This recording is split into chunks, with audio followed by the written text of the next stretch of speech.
बिस्मिल्लाहिर्रहमानिर्रहीम। गुमनाम हीरो के मुअज़्ज़ज़ नाज़रीन, अस्सलामु अलैकुम। आइए चलते हैं कहानी की तरफ।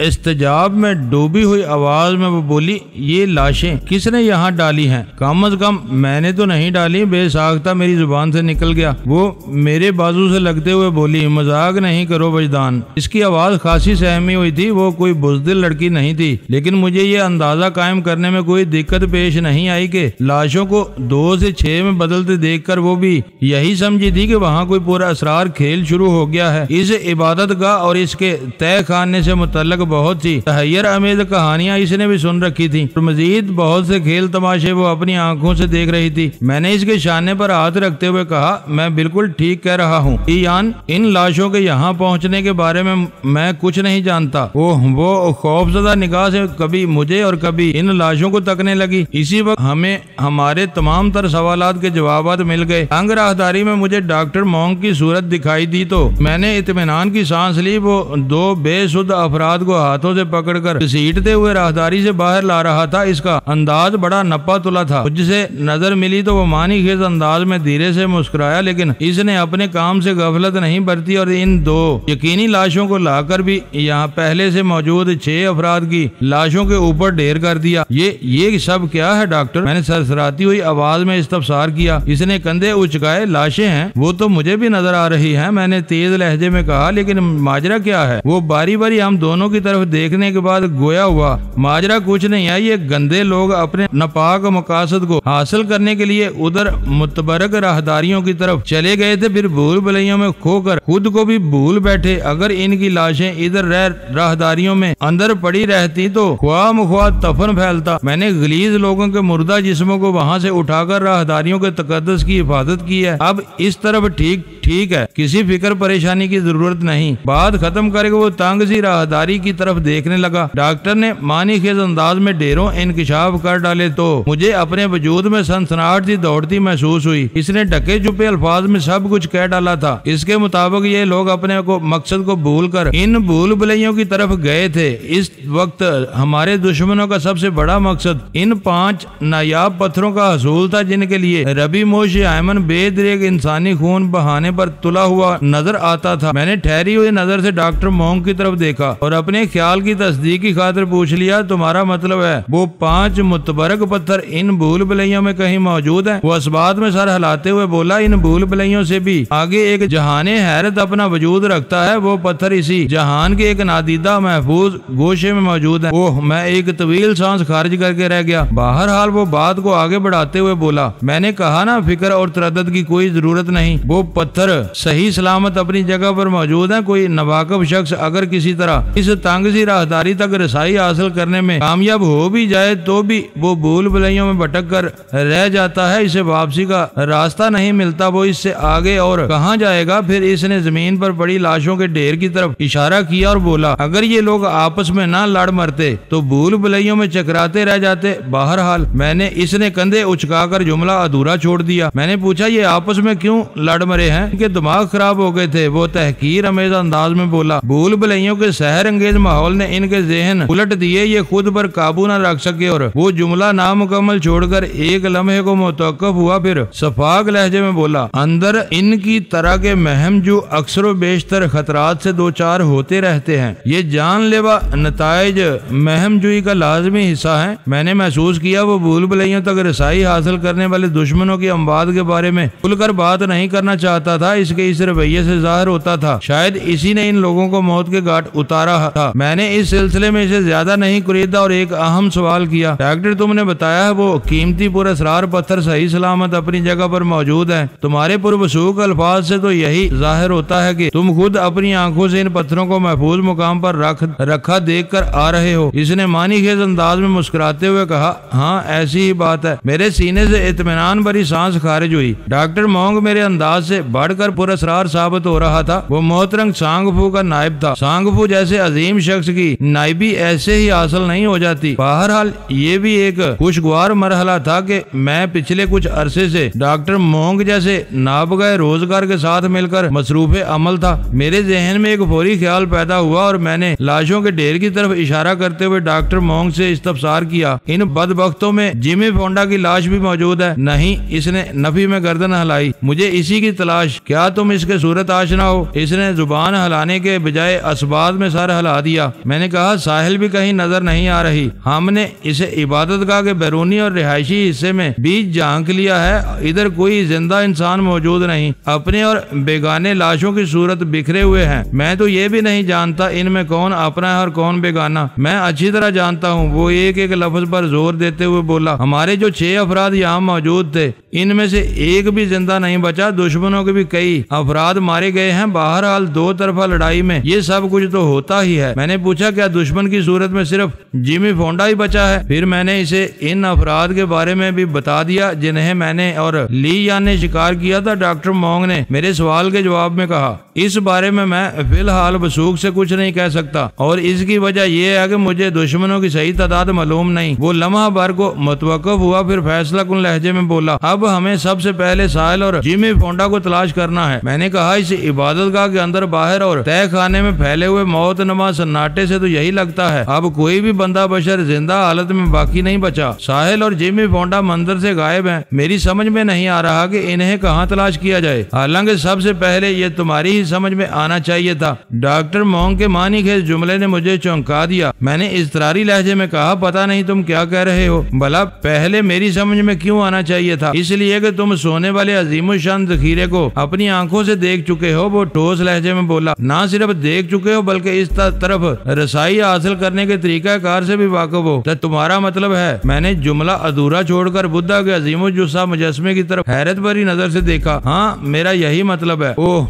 बेसाख्ता मेरी जुबान से अदा हुआ। डॉक्टर मोंग ने ठहरे हुए लहजे में कहा, कुछ लोगों का इन भूल भुलैयों वाली राहदारियों तक रसाई हासिल करना ये जाहिर करता है कि जिमी फोंडा की टीम को इबादतगाह के तय खाने से मुतल्लक अच्छी खासी मालूमात हासिल हो गई थी। इनकी मालूमात का वसीला कुछ भी रहा हो, हमें इसे गर्द नहीं। इनको हासिल होने वाली मालूमात का जरिया सिर्फ और सिर्फ रबी ही हो सकता है। मैंने सनसनाते हुए लहजे में कहा, चाहे रबी ने ये मालूमात अपने तय फराहम की हो या फिर साहिल के दिमाग से निकाली हो। साहिल के दिमाग से निकालने वाली बात समझ में नहीं आती। वो उलझे हुए लहजे में बोला, अगर रबी इस मकसद में कामयाब हो गया तो फिर साहिल को इसराइल से काठमांडू भेजने की क्या जरूरत थी? इसके दिमाग से हासिल होने वाली मालूमात की रोशनी में रबी के आदमी यहाँ इबादतगाह में कार्रवाई कर सकते थे। तुम भी गलत नहीं कह रहे हो डॉक्टर, मैंने मजबूत लहजे में कहा। रबी के आदमी भी इबादतगाह पर एक चढ़ाई कर चुके हैं जिसमें वो बुरी तरह नाकाम रहे, मगर आज वाली कार्रवाई बहुत मुनफरद हैसियत की हामिल है। इस तय खाने और भूल भुलैयों तक रसाई बहुत कुछ सोचने पर मजबूर कर रही है। इस पर मुतदाद ये कि आज शाम ही साहिल भी इनके हत्थे चढ़ी है। डॉक्टर मोंग ने टटोलती हुई नजर से मुझे देखा। इसकी निगाह में बड़ी खोज थी। मशल की नाकाफी रोशनी में इसके चेहरे के तासरत बड़े मुख्तलिफ रंग में उजागर हो रहे थे। चंद लम्हे यकटुक मुझे देखने के बाद वो गंभीर आवाज में मुझसे मुस्तफर हुआ, क्या तुम ऐसा सोच रहे हो कि आज शाम के बाद ही साहिल के दिमाग से इस तय खाने से मुतल्लक मालूमात हासिल की गई हैं? मैं क्या सोचूंगा, हालात खुद ही इस तरफ इशारा कर रहे हैं। मैंने पुरसोच अंदाज में कहा, दुश्मनों की पहली और दूसरी यलगार में जमीन आसमान का फर्क है और यही फर्क नताइज की सूरत में भी सामने आ रहा है। मैंने थोड़ा तवक्कुफ किया और लाशों के अंबार की जानब देखते हुए कहा, इस तय खाने तक रसाई हासिल करने के बाद जिमी फोंडा के आदमी पुरस्कार भूल भुलैयों में भी जा घुसे थे। ये कोई मामूली और नजरअंदाज कर देने वाली हकीकत नहीं। जो लोग इस तय खाने के राजों के अमीन हैं, इनमें से सिर्फ एक इस वक्त हमारे दुश्मनों के कब्जे में है और वो है मेरी साहिल। मेरे दो टोक अंदाज ने डॉक्टर मोंग को गहरी सोच में मुब्तला कर दिया। मैंने जो कुछ भी कहा था वो सीधा सीधा पेश आमदा हालात का हकीकत पसंदाना तजिया था और ऐसी तजिया निगारी के लिए किसी खास सलाहियत या कुव्वत की जरूरत पेश नहीं आती। अगर तुम्हारी बात को दुरुस्त तस्लीम कर लिया जाए तो फिर ये सवाल पैदा होता है कि साहिल के दिमाग से मज़कूरा मालूमात किसने निकाली होंगी। डॉक्टर मोंग ने एक खास जाविये की तरफ इशारा करते हुए कहा, हिप्नोटिज्म और दीगर रूहानी अलोम का माहिर हमारा दुश्मन तो इधर इसराइल में बैठा हुआ है, जबकि साहिल पिछले चंद रोज से यहाँ नेपाल में है। थोड़ा तवक्कुफ करके इसने मेरी आंखों में झांका और इजाफा करते हुए बोला, क्या तुम ये कहना चाहते हो कि रवि वहाँ इसराइल में बैठकर यहाँ नेपाल में साहिल के दिमाग को कंट्रोल कर रहा है? मैं फिलहाल हतमी तौर पर कुछ नहीं कह सकता। मैंने कहा, मैंने मौजूदा हालात में जो देखा और महसूस किया वही बयान कर रहा हूँ। डॉक्टर मोंग ने कहा, साहिल के दिमाग से तय खाने के बारे में मालूमात निकालना अगर रवि के इख्तियार में होता तो वो वहाँ इसराइल ही में ये काम सर अंजाम दे चुका होता। साहिल इसके लिए इतना कीमती और अहम मोहरा था कि वो इसे अपने कब्जे में रखकर तुम्हें अपने सामने झुकने पर मजबूर कर सकता था। वो साहिल को इसराइल से नेपाल रवाना न करता। एक लम्हे के लिए सांस लेने को रुका, फिर बात जारी रखते हुए बोला, रवि निहायत ही मुंतकमुल मजाज शख्स है। तुमने इसके चुंगल से निकलकर इसे गहरी चोट दी है और इसके बाद भी इस गहरी चोट पर बेदर पे चोटें लगाए जा रहे हो। तुमने इन्हें दीगर नुकसानात के साथ साथ दर्जनों लाशों के तहफ़ पेश किए हैं, जिसके नतीजे में NYPD और FBI वाले वहाँ अमेरिका में तुम्हारी बू सूंघते फिर रहे हैं। तुम्हें अमेरिका दुश्मन का टाइटल दिया जा चुका है। तुम इनकी नजर में वो पाकिस्तानी दहशतगर्द हो जिसे वो हर कीमत पर तलाश करके इबरतनाक सजा देना चाहते हैं। और अब इसने जुमला नामुकम्मल छोड़कर थोड़ा वक्फा किया, फिर बोला, अब तो ये राज भी फाश हो चुका है कि तुम शॉन की ID पर इसकी बीवी ली यान के साथ न्यूयॉर्क से परवाज करके तिरिबोन पहुँचे हो। न्यूयॉर्क और तिरिबोन अल तरतीब न्यू जर्सी और काठमांडू के एयरपोर्ट्स हैं तुम्हारी तलाश और सरकोबी के लिए। अब तो CIA वाले भी सरगर्म हो चुके हैं और रवि जानता है कि तुम्हें शिकार करने के लिए साहिल से ज्यादा पुरकशिश चारा और कोई हो ही नहीं सकता। इसलिए माय डियर, इसने मुझे मुखातब करते हुए कहा, अगर रवि ने साहिल के दिमाग से किसी भी तरह इस तय खाने के बारे में मालूमात हासिल कर ली होती तो वो तुम्हें पकड़ने के लिए साहिल को अपने कब्जे में रखता, यूं इसराइल से नेपाल नहीं भेज देता। हमारे दरमियान जो गुफ्तगू छिड़ गई थी इसका इख्तिताम बहुत दूर नजर आता था, मगर वो मौका इस बहस के लिए मुनासिब नहीं था।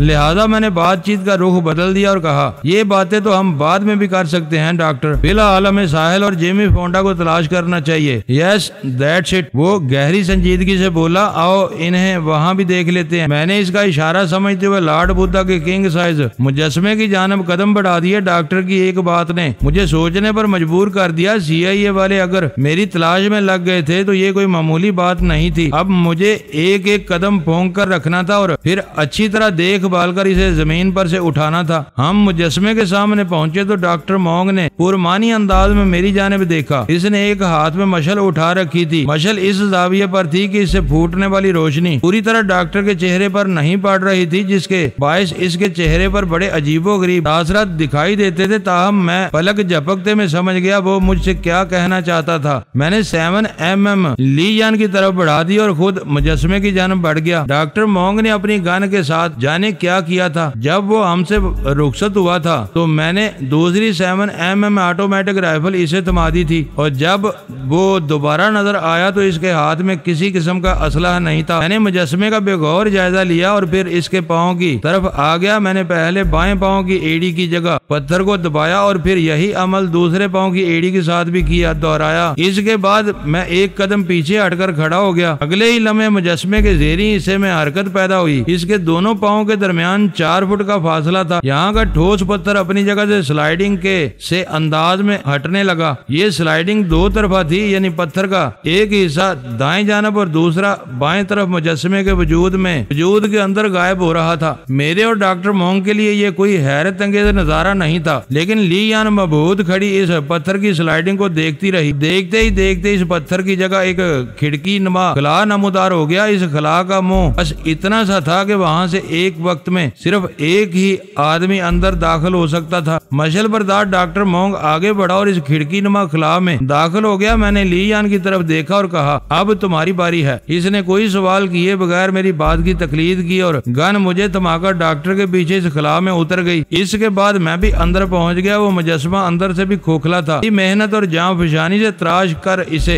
अंदर से खोखला किया गया था। इस हिस्से में 4-5 अफराद आसानी चल फिर सकते थे। यहाँ से मजीद नीचे जाने के लिए दाएं जानब तंग सी सीढ़ियाँ बनी हुई थी। डॉक्टर ने मुझसे मुखातब होते हुए कहा, नावजदान, इस रास्ते को बंद कर दो जिधर से गुजर कर हम यहाँ पहुँचे हैं। मैं आगे बढ़ा और इस खला की एक संगी दीवार पर लगा हुआ आहनी हुक खींच कर वो खला बंद कर दिया। दोनों पत्थर पे आहिस्तगी स्लाइड करते हुए अपनी जगह पर आ गए। बाहर से देखने वाला कोई भी शख्स ये तस्वर नहीं कर सकता था कि इस अजीम जुस्सा मुजस्समे के पेट के अंदर इस वक्त 3 जीते जागते इंसान मौजूद होंगे। मैं अपना काम खत्म करके मुड़ा ही था कि फायरिंग की सदा सुनाई दी। वो फायरिंग किसी अंदरूनी दूर अफ्तादा हिस्से में हुई थी। हम तीनों ने बेयाक वक्त चौंक कर एक दूसरे को देखा। यकीनन इस हिस्से में हमारे अलावा भी कोई मौजूद था या थे और ये खासी तशवीशनाक बात थी। डॉक्टर ने धीमी आवाज में कहा, तो मेरा शाकनुमा अंदाजा दुरुस्त निकला, हमसे पहले भी कोई यहाँ मौजूद है। फायरिंग की आवाज से जाहिर होता है वो हमसे खासे फासले पर है। मुझे यकीन है इन्होंने हमारी आमद को महसूस नहीं किया होगा। मेरा ख्याल है जिमी फोंडा और इसके दीगर साथी यहाँ तक रसाई हासिल करने में कामयाब हो गए हैं। मैंने गंभीर अंदाज में कहा और अगलब इम्कान यही है साहिल इस वक्त जिमी फोंडा के कब्जे में होगी। हमें बहुत एहतियात बरतना होगी। अगर ये बात है तो फिर जिमी फोंडा साहिल के तवस्सुत से इस तय खाने तक रसाई हासिल करने में कामयाब हुआ है। डॉक्टर मोंग ने पुरसोच अंदाज में कहा, ठीक है आओ इससे भी मुलाकात कर लेते हैं। हम दाएं जानब बनी हुई तंग सी सीढ़ियों की तरफ बढ़ गए। 12 स्टेप का वो जीना उतर कर हम नीचे पहुँचे तो खुद को एक तय खाने में पाया। गोया अब हम तय दर तय खाने में खड़े थे। वो तय खाना भी एक वसीओ अरीज गार पर मुश्तमिल था। मैं तो यहाँ पहले भी आ चुका था, लेकिन डॉक्टर मोंग के अंदाज से भी यही मालूम हुआ कि वो भी इस अजीम शान खजाने से नवाकब नहीं। अलबत्ता ली यान दीदे फाड़ फाड़ कर एक जानब देख रही थी। इस वक्त ली यान की तमाम तर तवज्जो बुद्धा के इस मुजस्समे पर मरकूज थी जो हमसे चंद फुट के फासले पर इस्तादा था। मशल की रोशनी में इस मुजस्समे से मुनक्कस होने वाले तलाई चमक ने ली यान की आंखों को खैरा कर दिया था। वो 10 फुट कामत का मालिक मुजस्समा ठोस सोने का बना हुआ था। ली यान की महवियत को फायरिंग की आवाज ने तोड़ दिया। इस गार में एक मरतबा फिर गोलियां चली थीं। ताहम इस बार फायरिंग की आवाज के साथ इंसानी चीख भी शामिल हो गई। गार के किसी दूर अफ्तादा हिस्से में जबरदस्त किस्म की खूनरेजी जारी थी। मैं साहिल की तरफ से बेइंतहा मुतफक्कर था। अगर इसके पाँव में कांटा भी चुभ जाता तो मुझे यूं ही महसूस होता था जैसे किसी ने मेरे जिगर में जहर में बुझा हुआ खंजर उतार दिया हो। कजा ये कि यहाँ खतरनाक फायरिंग हो रही थी। मैंने बड़े हतमी लहजे में डॉक्टर मोंग को मुखातब करते हुए कहा, डॉक्टर मेरी साहिल को कुछ नहीं होना चाहिए। लॉर्ड बुद्धा ने चाहा तो कुछ भी नहीं होगा, वो तयक्कन से बोला। मैंने महसूस किया इन लम्हात में मैं इंतहाई जज्बाती और डॉक्टर मोंग इंतहाई संजीदा हो गया था। अपने अपने दर्जा वाबस्तगी की बात होती है। इबादतगाह और इसके तय खाने में पोशीदा इन अनमोल खजाने के सिलसिले में हम दोनों की डिग्री ऑफ अटैचमेंट में नुमाया फर्क था। मेरी जज्बातियत साहिल के हवाले से थी और इसकी संजीदगी का तल्लक इस बेशबहा खजाने की हिफाजत और इबादतगाह के तकद्दस से था। हम दोनों अपने अपने मकसद को पेश नजर रखे हुए थे। इस बात में किसी शक्को शुबे गुंजाइश बाकी नहीं थी कि इस तय खाने में हमारे दुश्मन ही घुसे बैठे थे। मैंने इस कशादा सहन नमा गार के आखिरी सिरे तक निगाह दौड़ाई और डॉक्टर मोंग से कहा, तुम लोग यहाँ रुक कर मेरा इंतजार करो, मैं इधर की खैर खबर लेकर आता हूँ। ये कैसे हो सकता है? वो जल्दी से बोला। अंदर हम तीनों आए हैं, आगे भी हम एक साथ ही बढ़ेंगे। वो वक्त बहसो मुबासे के लिए ठीक नहीं, लिहाजा मैंने आगे कदम बढ़ा दिए। डॉक्टर ने चंद कदम आगे आने के बाद कहा, मैं तुम दोनों से थोड़ा फासला रखकर साइड पर चलता हूँ। हमें एक टोली बनाकर पेशकदमी नहीं करना चाहिए। ये बात खत्म करते ही वो एक तरफ खिसक गया। मशल इसके हाथ में थी, लिहाजा हमारे माहौल में रोशनी निस्बतन कम हो गई। मैं ली यान को आड़ में रखते हुए गन था में आगे बढ़ने लगा। वो गार अपने इख्तिताम पर एक सुरंग जैसे रास्ते में बदल गई जो आगे जाकर मजीद तंग हो जाती और इसके साथ ही इतनी नीची भी कि थोड़ा झुककर चलना पड़ता था। हम इस वक्त जिस गार से गुजर रहे थे इसकी संगलाख दीवारों पर भी तलाई चमक मौजूद थी। अगर नजर ठहरा कर इस चमक का नजारा किया जाता तो आंखें चकाचौंध हो जाती थी। हत्ता के गार की जमीन भी सोने की अमेजिश मौजूद थी। लातादाद छोटे बड़े सोने के टुकड़े भी इधर उधर बिखरे हुए थे। यूं महसूस होता था जैसे कोई सोने का पहाड़ हो जिसके अंदर सोने ही का बुद्धा का मुजस्समा इस्तादा कर दिया गया हो, और शायद यही हकीकत भी थी। इस कशादा गार के दाएं बाएं 3-4 तंग और नीची छतों वाली सुरंगें भी निकलती थीं, जिनकी ठोस और नाहमवार दीवारें भी हालत सोने की थी। मगर हम इस वक्त जिस सुरंग की तरफ बढ़ रहे थे वो कदरे कुशादा थी। फायरिंग और फिर इंसानी चीखों की आवाज इसी सिमत से उभरी थी। फिर एक कहकहा सुनाई दिया। वो एक मर्दाना कहकहा था जिसमें बला की रौनक और दीवानगी पाई जाती थी। ये आवाज भी इसी सुरंग की तरफ से आई थी। अगले ही लम्हे वहाँ किसी मशल की रोशनी भी थिरकती हुई दिखाई दी। कोई मशल बरदार उधर से इधर आ रहा था। इसके साथ ही वो दीवानगी भरा कहकहा दोबारा बुलंद हुआ। अब अल्फाज वाज़े तौर पर समझ में आ रहे थे। वो बड़े सुरूर में बोला, आहा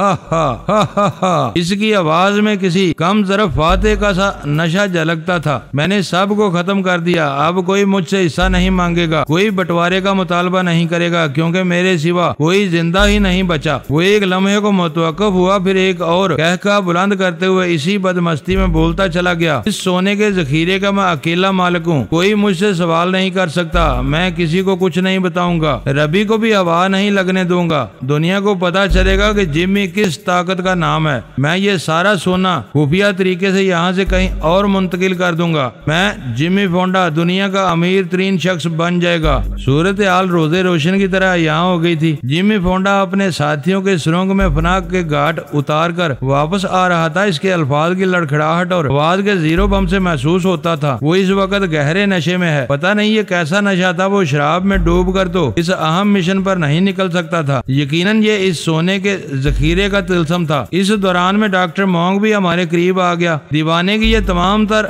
बड़ इसने भी सुनी थी। अब जाहिर हमारे मुकाबले इस वक्त जिम्मी अकेला था और इसकी आवाज की लड़खड़ाहट इतला फराहम कर रही थी कि इससे निपटने के लिए किसी हिल बैल की जरूरत पेश नहीं आएगी। हम एक पथरीली दीवार के साथ लगकर खड़े हो गए। गार की ये दीवार सुरंग में से बाहर आने वाले को नजर नहीं आ सकती थी। डॉक्टर मोंग हमारी तरफ आते हुए मशल को दूसरी दीवार ही पर अटका दिया आया था। इधर रोशनी कम होने के बायस ही कुछ ज्यादा ही महफूज हो गए थे। डॉक्टर मोंग ने धीरे से सरगोशी की। सोने की चमक ने इस गधे का दिमाग उलट दिया है। ऐसा हो जाता है। लालची और हवस परस्त इंसान जब किसी एक जगह पर इतनी बेशबहा दौलत को देख लेता है तो इसकी ज़हनी कैफियत कुछ ऐसी ही हो जाती है। इधर भूल भुलैयों वाली राहदारियों में भी कुछ इसी किस्म की सूरत हाल पेश आई थी। वो सब आपस में लड़कर खत्म हो गए। मुझे इनकी लाशों को ढोने का काम करना पड़ा। जब डॉक्टर ने मुझे भूल भुलैयों वाली कहानी सुनाई थी तो एक लम्हे के लिए मैंने सोचा था कि ये भी हो सकता है खुद डॉक्टर ही ने इन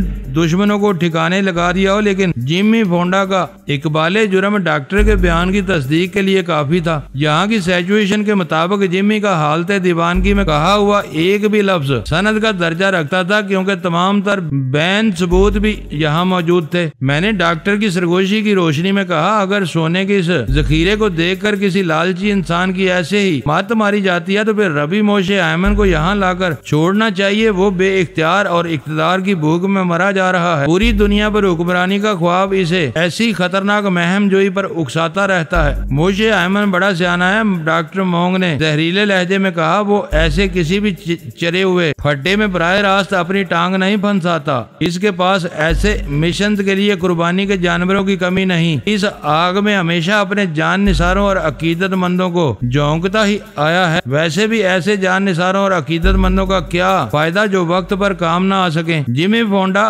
बर्नार्ड लियो और फ्रैंकलिन ऐसे ही जान निसारों में शुमार होते हैं। डॉक्टर ने लफ्ज काम पर खास जोर दिया था। मैंने एक फौरी ख्याल के तहत इससे पूछ लिया, हमारी गन कहाँ है डॉक्टर मोंग? एक महफूज मुकाम पर पड़ी है, इसने सपाट आवाज में जवाब दिया। इसका ये जवाब इतना मानी खेज था कि मैं कुछ और पूछने की हिम्मत न कर सका। अगर मैं इससे मुबीना महफूज मुकाम के बारे में इस्तफसार करता तो मुमकिन था वो कहता कि वो महफूज मुकाम एक इंतहाई काबिल भरोसा दुनिया में वाक़या है। मैं चूंकि इसके स्टाइल से वाकिफ था इसलिए मजीद कुरीद नहीं की। अगर इसे कोई बात नहीं बताना होती थी तो वो ऐसी ही टाल मटोल से काम लेता था।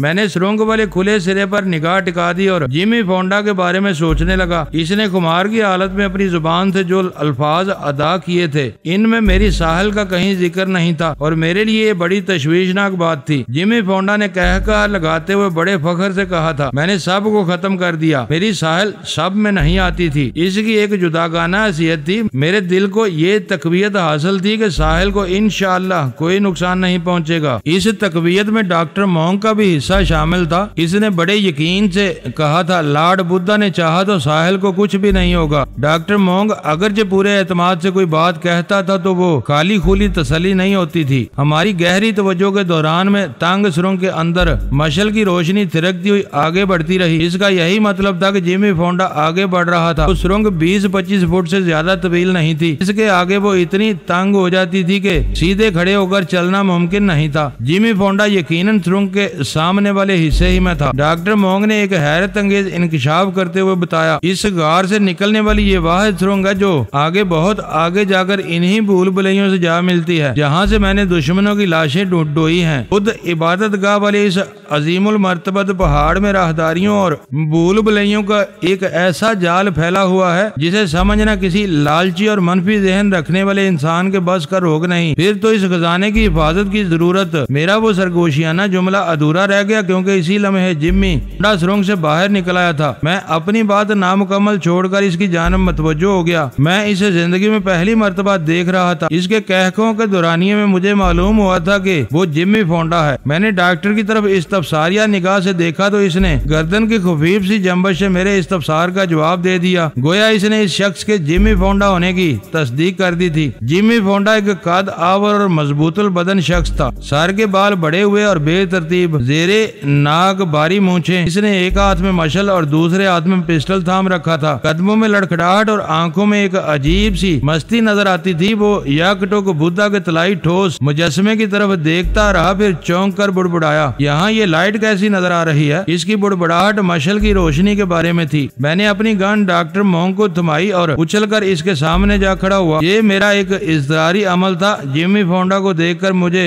खुद पर इख्तियार नहीं रहा था। ये वो शख्स था जो मेरी साहिल के बारे में जानता था। अगर जानता था तो मुझे भी बता सकता था। मैं इसकी जुबान खुलवाकर साहिल का पता निशान पा सकता था। डॉक्टर मोंग ने समझदारी का मुजाहरा करते हुए मुझे रोकने की कोशिश नहीं की और ली यान के साथ अपनी जगह पर खामोश खड़ा रहा। अचानक एक इंसान को अपने सामने पाकर जिमी फोंडा चकरा कर रह गया। इसने आंखें मिचमिचाई और बिगड़े हुए लहजे में मेरी तरफ देखते हुए इस्तफसार किया, तुम कौन हो? अंदाज ऐसा ही था जैसे कोई बादशाह सलामत किसी हकीर शख्स से बात कर रहा हो। वो थोड़ी देर पहले मस्ती में खुद को मुस्तकबिल का जहांगीर तो डिक्लेयर कर ही चुका था। जो शख्स खुद को किंग ऑफ दी वर्ल्ड कहने लगे, इससे किसी भी रवैये की तवक्को की जा सकती है। मैंने इसके पिस्टल वाले हाथ पर निगाह रखते हुए कहा, मैं ड्रीम ब्रेकर हूँ, अहमकाना ख्वाबों को चिकना चूर कर देता हूँ। जो लोग पूरी दुनिया पर हुक्मरानी के ख्वाब देखते हैं, मैं इनकी ऐसी कम तैसी कर देता हूँ, चाहे वो मोशे हायमन हो या इसका शीर ख्वार जिमी फोंडा। मेरे मुंह से अपना नाम सुनकर वो चौंका और इसके साथ ही इसका पिस्टल वाला हाथ बड़ी सूरत से हरकत में आया। मैं अगर पहले से पिस्टल को निगाह में न रखे होता तो यकीनन इस मौका पर मार खा जाता। जिमी फोंडा ने मुझे शूट करने की कोशिश की थी।